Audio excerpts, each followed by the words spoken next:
Josh Roman, ladies and gentlemen, again. Okay, well, I'm going to read a piece that I got a request. I'd love to request, by the way. So this piece is called, one I wrote a while back, called Elder Brown. Yes, Elder Brown's a real guy. When I was young, I remember going to a church, a small church just outside the view of the harbor. In fact, it's somewhere down the street that way. This church was an urban gospel church. Let's call it that. Another way to say it.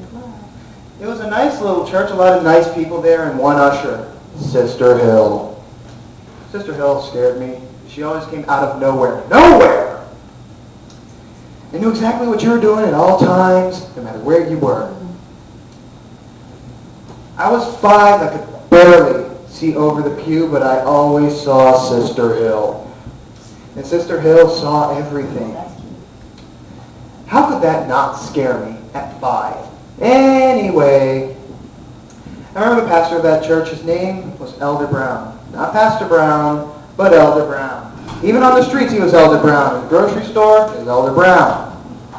Never did know his first name. But I did know that Elder Brown was a prolific preacher, a loud one, and apparently a very sweaty one. He always had a towel in his hand, and when he preached, people sat at attention. You couldn't sleep through that service. Trust me, I've tried many times.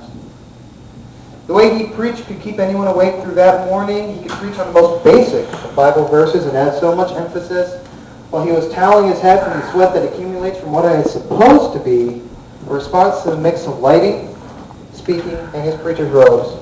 He would stomp his feet. He would speak so sternly he would repeat himself, adding the word "I said," the word, I should say. He would give a strange sibilant sound, his vocal exclamation point. Woke me up many times, and it can catch many people off guard.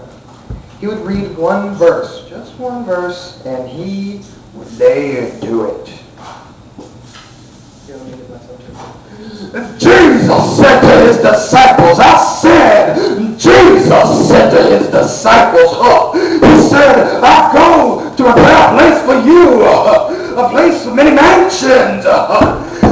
And if it is not so, I said, if it is not so, I would have told you. Can I get an amen? Amen. He was an amazing preacher. He really was. And though since I was only 5, the intellectuality of his sermons escaped me. However, his passion for preaching, his very essence, remains with me forever. For you see, Elder Brown knew one thing. He knew that if he was to give an effective sermon, he couldn't just talk. He needed to declare with certainty what he had to say. He needed to emphasize every word. He needed to preach. He knew that the power of words was not in their meaning, but in how they were spoken. He knew that if he gave his words power, that he could amplify every single word, people would listen.